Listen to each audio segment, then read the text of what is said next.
Buenas tardes. Eh, Muy agradecido con la invitación a participar en este importante evento. Como lo decía el profe Rubén, nos toca hacer la moderación del panel 2, titulado Las especificidades de las políticas públicas en América Latina.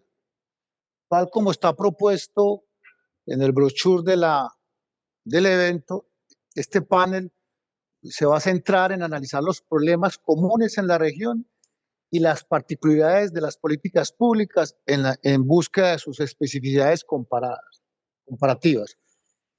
En este panel, la idea es abordar problemáticas asociadas a las políticas económicas, sociales, medioambientales, de seguridad y justicia, y de educación, abordando el seguimiento a programas sociales emblemáticos.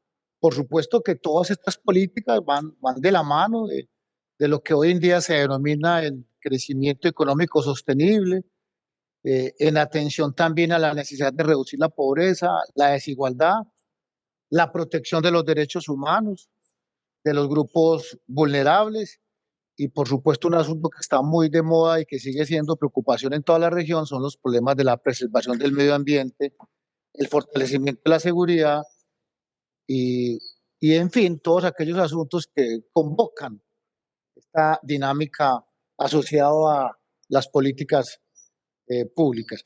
Yo quisiera, eh, digamos, abrir esta discusión con nuestros conferencistas, eh, por supuesto con nuestro invitado especial que está por fuera, y es esta reflexión, un poco para ponernos como en el contexto de lo que son las políticas públicas. América Latina llegó al siglo XXI habiendo consolidado la estabilidad macroeconómica y la democracia electoral como los dos hechos más relevantes de este nuevo siglo. Aunque en la pos de la pandemia la estabilidad macroeconómica se ha venido diluyendo en la mayoría de las economías, el debate electoral y la polarización política es la constante en el continente. Al parecer, hoy las ideas políticas de centro están extraviadas. Nuestra región sigue estancada, desunida, con altos niveles, con altos índices de pobreza y desigualdad y sin rumbos claros hacia el futuro. No ha logrado mejorar su posición en el concierto de las naciones que van a la vanguardia tecnológica, social, económica y del conocimiento en el mundo. En suma, lo más relevante son las políticas macroeconómicas. Claro, existe mucha preocupación en la región por la inflación, por los tipos de interés, por el precio del dólar en nuestros países y por el crecimiento.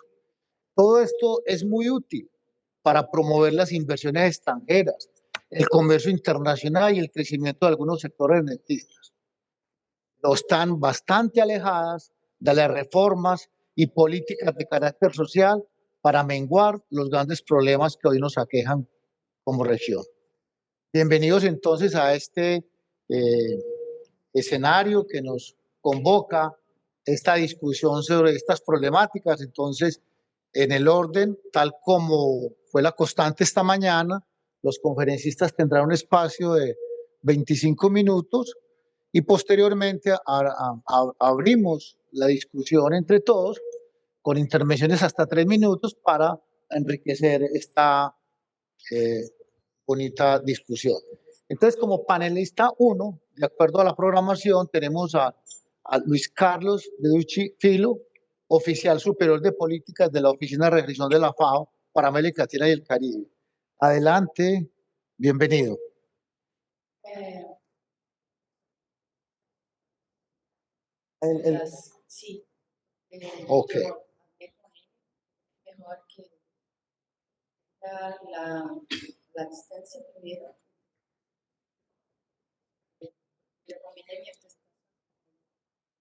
Ok, me dice la profesora Claudia que ella solicita empezar, dado que hizo un acuerdo con el profesor Luis Carlos. Entonces, vamos a darle paso entonces a nuestra panelista 3, en el orden que está acá, Claudia Souza Pasador, de la Sociedad Brasileña de Administración Pública de Brasil.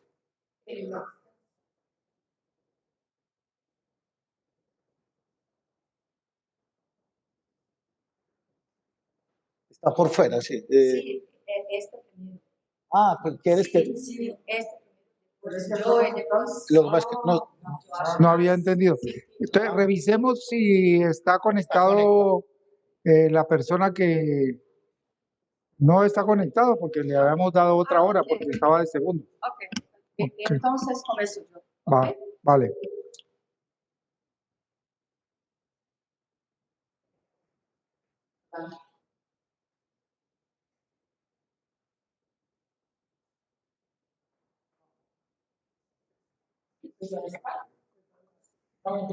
ah, bueno.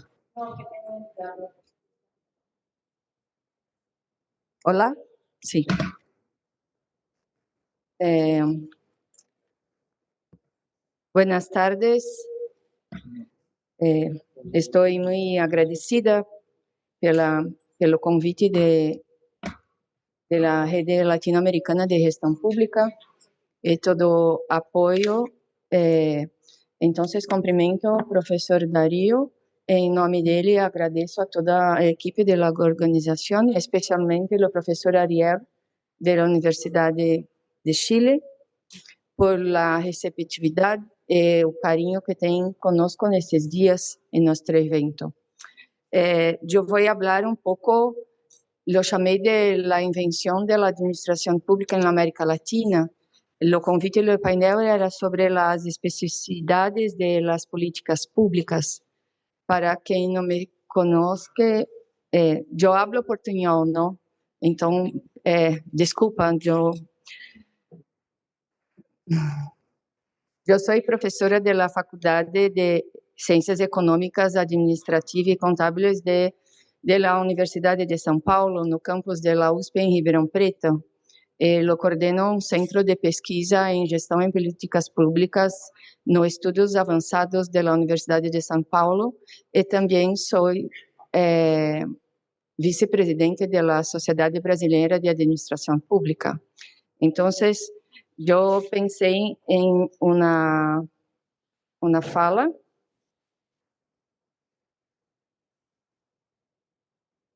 Eu não sei. Ok. Eu pensei em uma fala que habla um pouco sobre a administração e as políticas públicas na América Latina. É claro que com 25 minutos é muito pouco para isto, porque é um tema de uma vida, não? E pelo menos uma classe de 6 meses. Mas a ideia é pensar um mapa conceitual que envolva a formação de pensamento e as culturas nacionais, a evolução do aparato governamental, os aspectos organizativos da gestão, a multidisciplinariedade e inovação em políticas públicas. Como pensar a gestão pública e as políticas públicas a partir disto. Por isso que eu sempre uso a arte, porque a arte é muito representativa do que nós somos realmente, não? Estes são quadros de Debré, é um pintor francês que esteve no Brasil no período colonial para pintar a posse de Dom Juan, o primeiro rei que estava em Brasil. E penso que é muito significativo da América Latina, os papéis de los homens brancos que estão sempre à frente, um pouco de ninhos, as mulheres sempre atrás, e por detrás os trabalhadores, e as pessoas e o povo. E sempre que é um pouco como disse Marta Lago ayer, temos uma sociedade na América Latina que temos uma elite que está sempre organizada e, ao mesmo tempo, uma massa de servos sempre à disposição. Esse é um quadro do período colonial, mas poderia ser um quadro do retrato da América hoje, não só do Brasil, mas de toda a América Latina.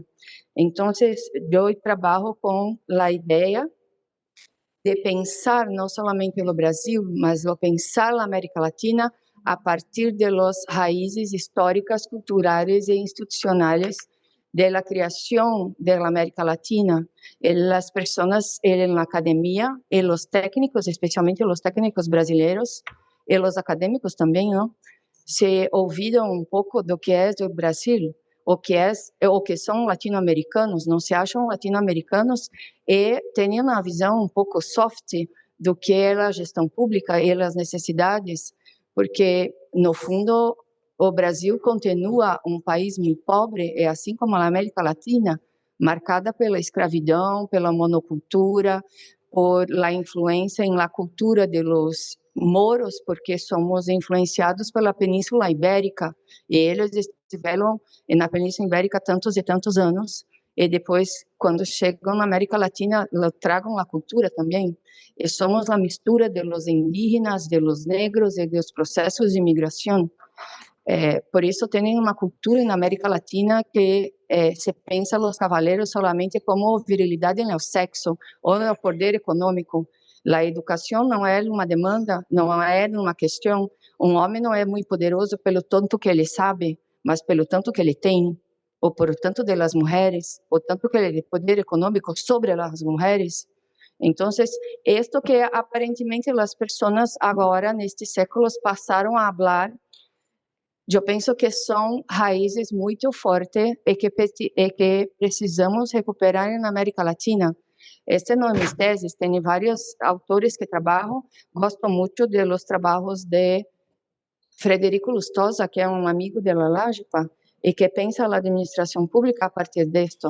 Lo pensa a partir do papel de mestiço, do escravo, da presença do patriarcado, do patrimonialismo. A influência da coroa portuguesa no Brasil foi muito forte. Tinha boas coisas, como o jardim botânico, as praças, as bibliotecas, as fachadas, coisas que ficaram depois de sua partida, ou depois do nascimento da República. A arte, por exemplo, é uma das coisas que ganhou muito com a presença no período colonial. Mas, por outro lado, herdamos também, e não só no Brasil, mas toda a América Latina, a influência da administração pública na Península Ibérica, em la colônia, e que se permanece até hoje, não? A administração portuguesa ignorava a separação das funções e de poderes do Estado, assim como as relações exteriores e jurídicas. A delegação de poder do rei nasce da divisão de funções, pero mais formal que funcional. As cartas, as leis, as disposições, é um jogo revolto e temos as mesmas posições com diferentes nomes, com funções específicas e, ao mesmo tempo, uma visão míope. E nada ou ninguém sabe com certeza o que está permitido ou proibido. Então, quem me habla que isto não é verdade em seu país? Isso é verdade em todo o país da América Latina, não? Então, eu sigo pensando que Brasil, eu gosto muito de Tarsila do Amaral, é uma brasileira que está junto com pintores que pensaram o Brasil no começo do século passado. Ano passado tem 100 anos da Semana Modernista Brasileira, e ela é uma pintora modernista. Tem 100 anos. Infelizmente, belíssimo, mas retrata um pouco do que é o Brasil, e como a América Latina, muito rica, muito hermosa, muito colorida, muito diversa, mas um pouco torpe, não? Um pouco difusa, um pouco confusa. Isto é a América Latina, e temos que pensar isso quando pensamos na gestão. Na América Latina tem uma naturalização da desigualdade, de desarrollo é visto solamente como tecnologia. Temos uma forte influência positivista, está na minha bandeira, não? Ordem e progresso. É um pouco triste, não me sinto feliz, porque sei o que representa a ordem e o progresso. E nos últimos anos, a imagem da bandeira nos vem bem acompanhada, porque vem acompanhada com a falta de democracia. A ordem é da força militar e da ordem econômica, os interesses econômicos, e o progresso é apenas tecnológico ou por uma parte da parcela da população. E assim segue a América Latina também. Então, a discussão sobre Estados de Direito está um pouco torcida na América Latina e continua torcida, tendo uma confusão sobre modernidade e modernização. Estamos numa faculdade linda e eu falo isso também em minha universidade. Temos transplantes de coração, separamos gêmeos, separando crianças que têm problemas gravíssimos e, ao mesmo tempo, a 1 quilômetro da universidade temos problemas de saneamento básico. E isso acontece em todas as universidades, em todos os países. Temos só a incorporação de tecnologia, mas tecnologia vem incorporada de Estado de Direito. E isso não se passou na América Latina. Ainda continuamos com problemas básicos de Estado de Direito. Eu gosto muito da literatura de Queiroz, Los Mayas. É romance que tem diálogos belíssimos de dois portugueses falando sobre isto. E como se pode pensar que a modernização são vias de passagem para carruagens ou para carros importados, como tem no Brasil o tempo todo, por todos os lugares, e ao mesmo tempo não temos educação básica. Esse é um problema que essa de Queiroz pensava já no século passado e continua presente na atualidade. O lado bueno do processo da colonização é justamente a miscigenação e a riqueza de los povos indígenas e de todas as raças e a riqueza da cultura negra que foi incorporada que foi incorporada na cultura brasileira e também na cultura latino-americana. Este é um pintor de Di Cavalcanti, que também é um pintor modernista que retrata esta beleza e essa riqueza de cores, de raça, que estão presentes na sociedade brasileira e na América Latina. Mas, ao mesmo tempo, temos também um outro problema grave. Temos essa contraposição entre rural e urbano, porque o que é moderno é tecnológico e é urbano.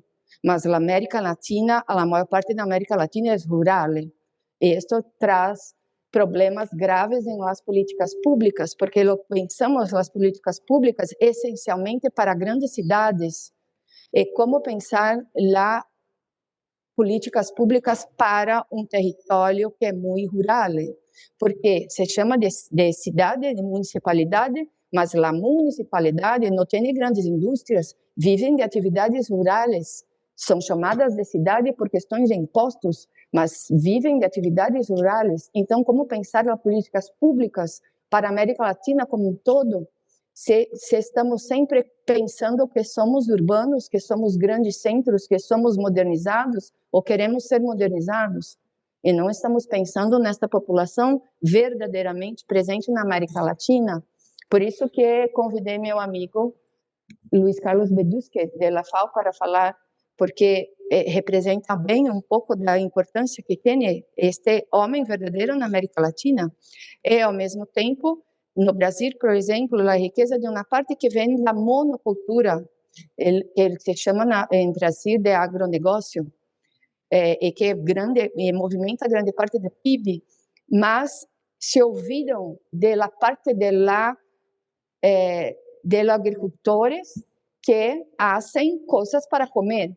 As coisas que comem no Brasil não vêm do monocultivo, não vêm do agronegócio, vêm de pequenos produtores em pequenos municípios rurais, que é a maior parte da sociedade brasileira.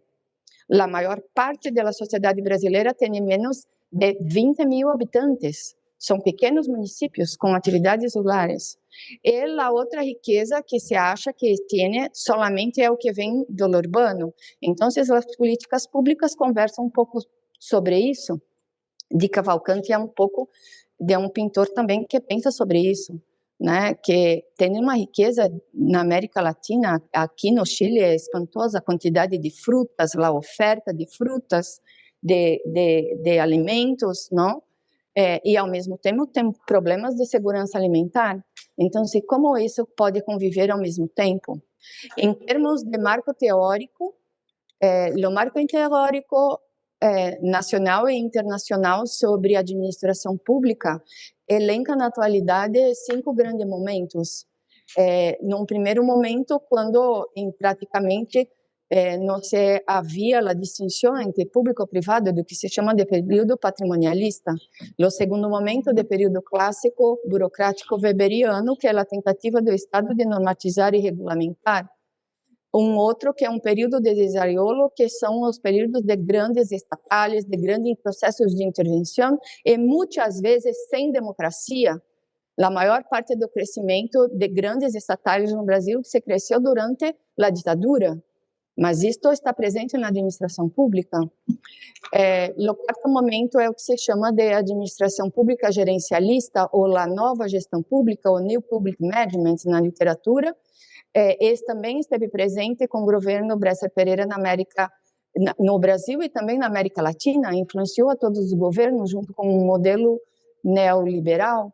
E, por último, o que estamos chamando de governabilidade democrática ou de novo serviço público, que é mais recente. Não tem um modelo, não tem no Brasil um modelo de reforma propriamente dita, mas é uma tendência e que aparece no marco teórico internacional. Eu tenho alguns artigos científicos sobre processos de implementação e sobre a avaliação de políticas públicas e o marco teórico sobre isso, que depois posso também transmitir. Mas, resumindo, no Brasil e na América Latina, tem um problema de populismo, clientelismo, patrimonialismo, uma débil capacidade de Estado, com uma baixa rendição de contas e fatores poderosos de iniquidade, que aparentemente parece que são naturais. O tempo todo convivemos com uma centralização e uma fragmentação institucional e corporativa, e isso está presente em toda a América Latina. E quando veio o modelo neoliberal para a América Latina, lo veio acompanhado de desmoronamento de um estado de bem-estar que estava incompleto. O bem-estar na América Latina foi desmanchado antes mesmo de oferecer. No Brasil, por exemplo, se privatizaram as empresas de fornecimento de energia e vários lugares não tinham energia elétrica no século XXI. Então, isto continua um grande problema. Eu gosto muito de um autor argentino que se chama Bernardo Klicksberg, que fala sobre os mitos da América Latina, a ideia de políticas públicas como algo supérfluo, a ideia de que as políticas públicas só como gasto e que é possível prescindir do Estado ou que a participação da sociedade civil é marginal, ou ao mesmo tempo que vem acompanhada com uma profunda desqualificação dos pobres. Isto tudo marca um problema estrutural de alta exclusão, de baixa equidade, problemas institucionais, organizacionais.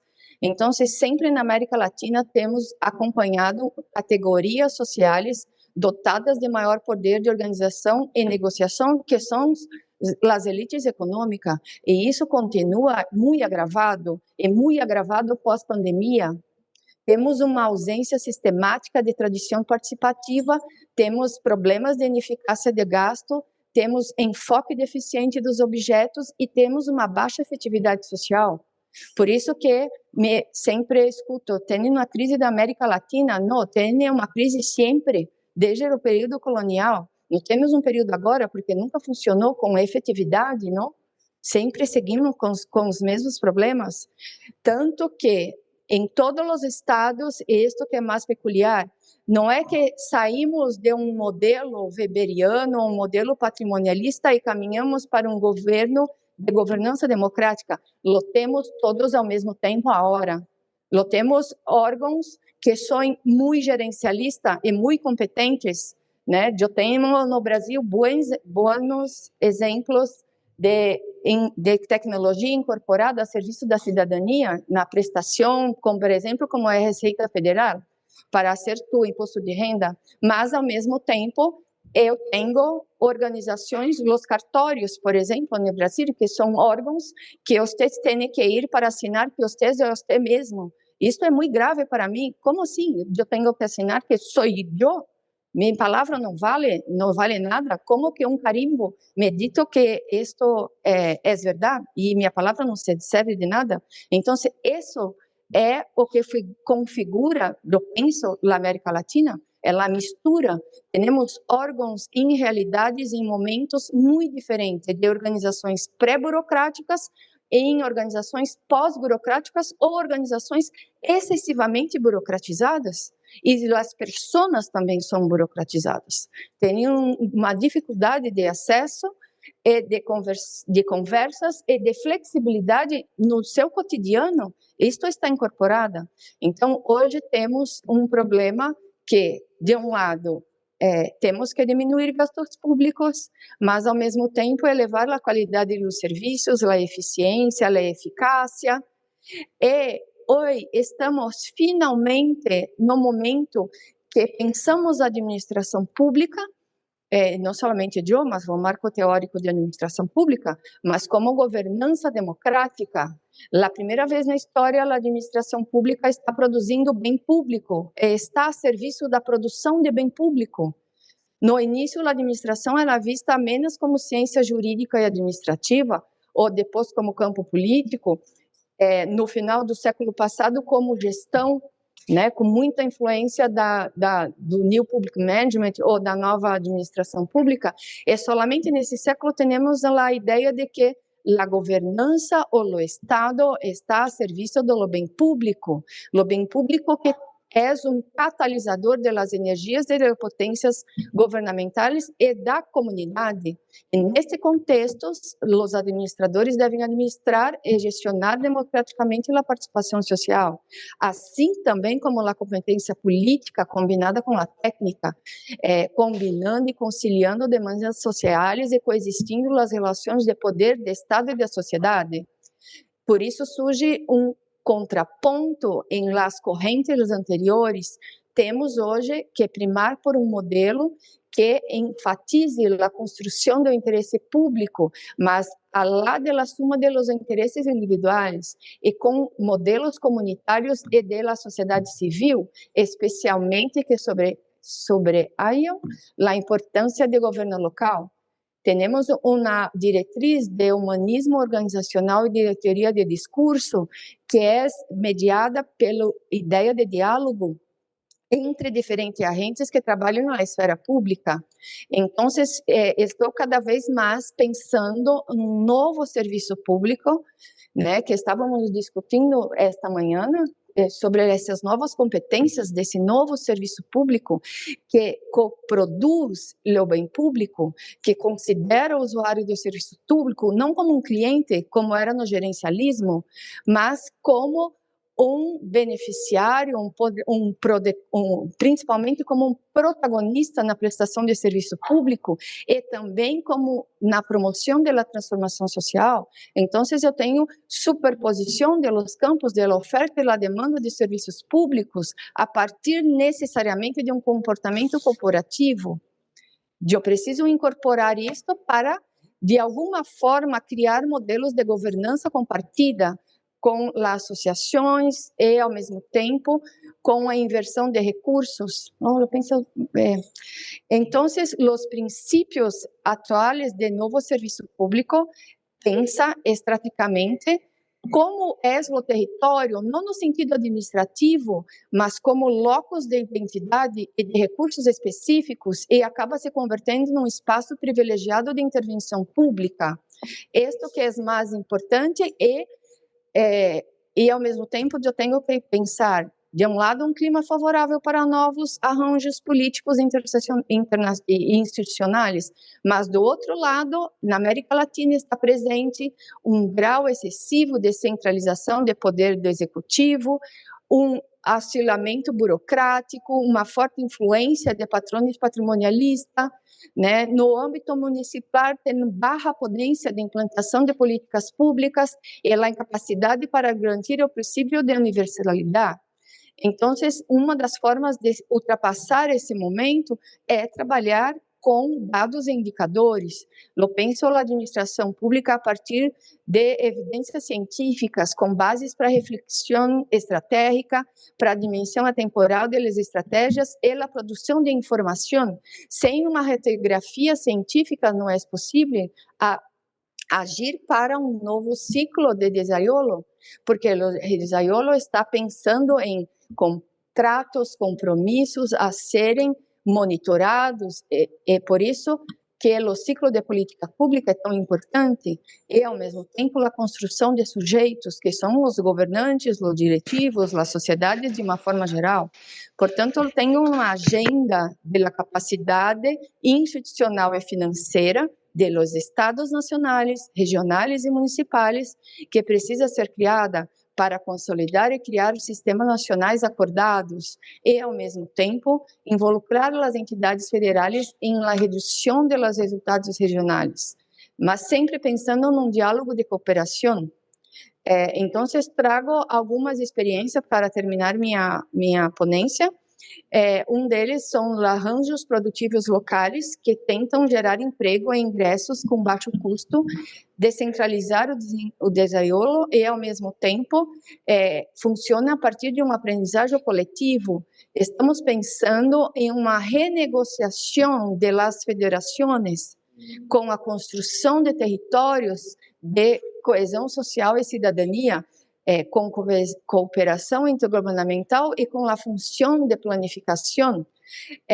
Tenho acá 3 experiências que penso que são interessantes. Uma delas é uma experiência de um índice de desenvolvimento de inovação tecnológica que é feito pela Portland Institute, que é um instituto da Oxford University, e que faz uma classificação de inovação tecnológica mundial. Estou propondo para eles, estou fazendo essa pesquisa, que a inovação tecnológica incorpore inovação social. Não é possível uma classificação do Brasil como um país muito inovador em tecnologia e, ao mesmo tempo, temos gravíssimos problemas de doenças endêmicas, como difteria, como mosquitos, como falta de saneamento. Então, como pode considerar um país inovador tecnológico se não está resolvido o problema de saneamento? Esta é uma questão. Eles agora, estou ajudando a eles a incorporar neste índice mais diretrizes e variáveis que são sociais. Por exemplo, o número de mulheres que trabalham em los governos locais, municipais e federais, e o salário das mulheres, por exemplo. Uma outra experiência que estou fazendo é a rede de investigação em la inteligência artificial, só um minuto, em las políticas públicas, que é um chat de políticas públicas com bases científicas, tem um valor inicial de $1 milhão, envolve minha universidade, o IBGE, a Unicamp, são várias universidades, a Universidade Federal de Goiás, que está à frente, mas é um projeto de 5 anos, e a ideia do chat é ter bases científicas, ter dados, ter evidências para que um prefeito, um alcalde, sim, quando assuma, que ele é jogador de futebol e não entende nada de política pública, mas que tem um peso na administração pública, que ele possa entrar no chat e faça a pergunta, que faça boas perguntas. Como investir o dinheiro do meu município? Aonde devo investir para ter maior retorno? Aonde são os problemas sociais piores? Quais as taxas de educação? Qual o grande problema da educação no meu município?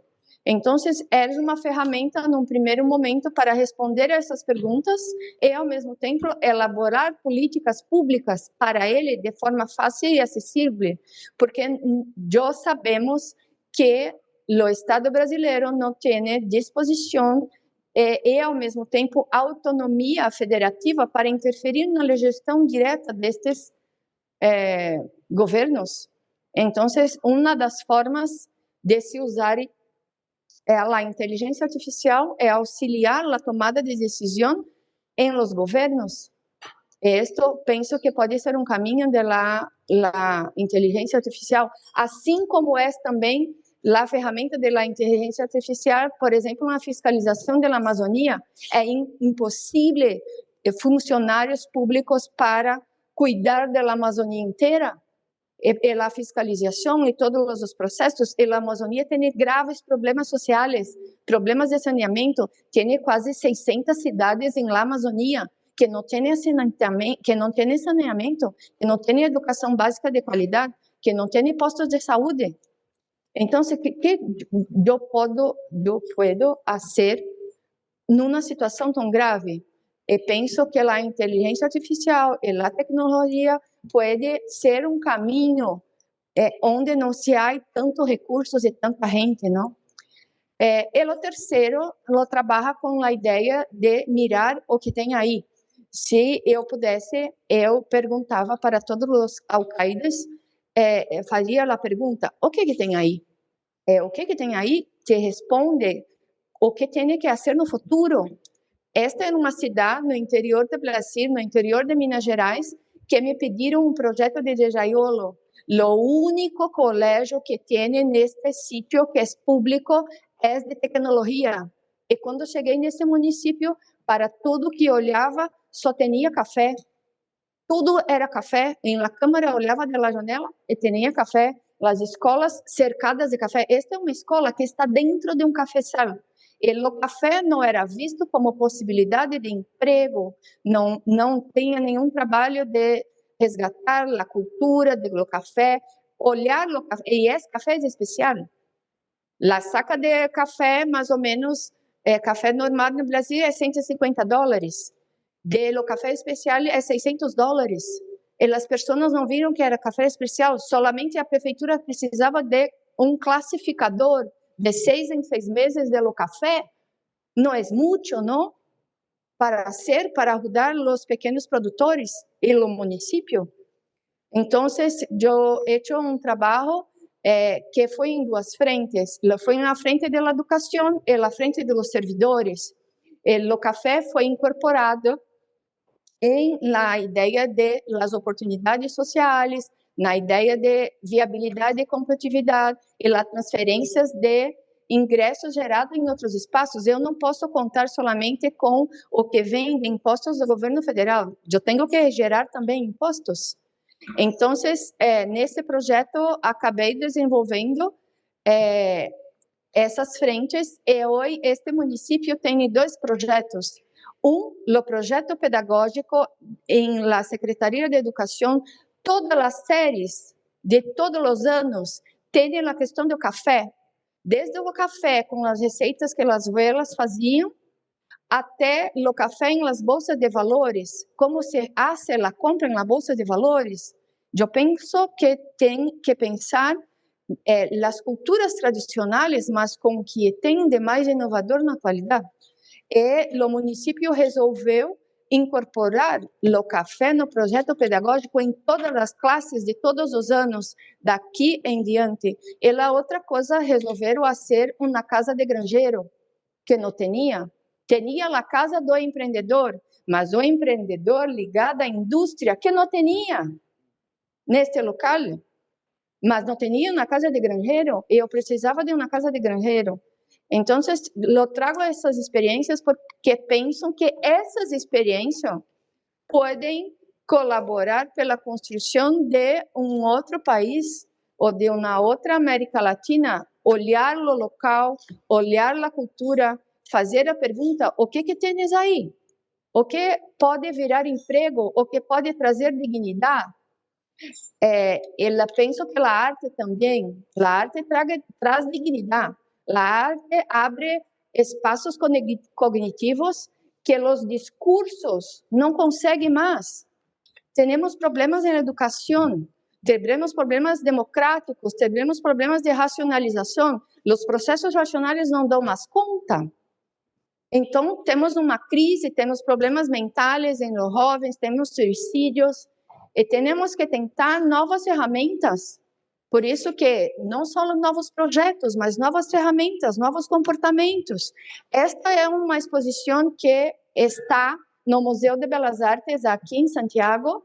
Tive a oportunidade de visitar domingo, esplêndida, porque estava trabalhando com dignidade. Foi a melhor coisa que eu mirei nos últimos anos, que falam sobre dignidade, e foi feita através da arte, e todo o questionamento sobre meio ambiente e sobre o capitalismo, através da arte.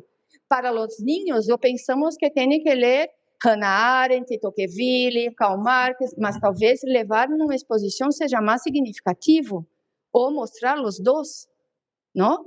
E esta foto, por exemplo, dessa exposição, que me diz muito sobre dignidade, não? Este é um homem dormindo. Como as pessoas pensam que isso é natural? Não é possível passar por um indivíduo dormindo na mesma de calle e achar que isso é natural.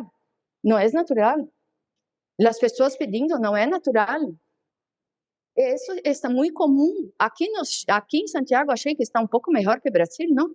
Eu já vi menos pessoas pela calle, mas isto é comum na América Latina e no mundo inteiro, não? Isto é uma outra foto de também um momento dessa discussão sobre dignidade. É de uma pessoa que fez um rio de carvão e a árvore é de cobre. Eu penso os efeitos da extração de cobre em Chile. Deve ter alguma crítica a esta pessoa, não? E como você pensou isso?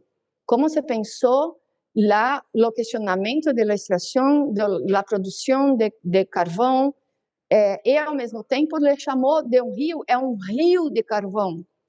É um rio de carvão que tem uma árvore de cobre em cima. Eu penso que isto é muito mais questionador do que qualquer paper sobre meio ambiente, não? Para um ninho, ele te pergunta: somos o rio recuperando seu caude? Será que somos um rio? Será que temos alguma possibilidade? Então, você pensa que a arte tem caminhos, assim como outros projetos que tradicionalmente não miramos como administração pública. Então, para terminar, penso que estas são pequenas experiências ou reflexões para pensar que temos que ter um outro formato de pacto, um outro processo de territorialização, um outro processo de segmentação, que temos um suporte descentralizado e consorciado dentro da profissionalização da gestão pública. Essa gestão pública precisa estar operada e adaptada à realidade local. Esta é uma foto também desta exposição, que é de um pinguim. Este pinguim me dito muito mais sobre mudança climática do que a universidade me falou nos últimos 6 meses. Porque é muito impressionante um pinguim seco, quebrado, com fome, sem água. Isso é muito representativo. Está partindo, só que eu não sei para onde que vai. Para onde que vai neste mundo? Para uma outra galáxia, não? Porque esta estamos esgotando. Então, termino assim minha fala com a frase de José Saramago, que ele disse que a democracia foi colocada como um santo altar, mas a democracia é insuficiente. Hannah Arendt, Tocqueville e os autores que gosto muito, os autores brasileiros, especialmente Milton Santos, está questionando o que não previu a democracia. A democracia não previu que temos políticas de governo e políticas de Estado, e temos que defender as políticas de Estado. Solamente políticas de governo que são representadas por países eleitos, como Luiz Solares chama atenção, não são representativas das demandas, são insuficientes. E nessas políticas de Estado precisamos blindar os órgãos e organismos e as políticas que pensam sobre saúde, sobre educação, sobre arte, sobre inovação social e tecnológica. Por isso que temos um conceito ampliado do que é saneamento, do que é seguridade alimentar, do que é meio ambiente, ou de trabalho de ingressos, não? Então, precisamos repensar. Se me perguntam qual é a recomendação principal a ser em meu governo, e um presidente sério, blinda as políticas de Estado, tirem da capacidade de decisão, garantam e dê autonomia financeira para as universidades, para o orçamento da educação básica, para o orçamento da saúde. Assim, estaremos menos suscetíveis aos problemas que comecei a falar inicialmente, que são os problemas de patrimonialismo, que estão sim presentes, estão nos nossos governantes, estão em nossos governos. E por isso podemos seguir, não?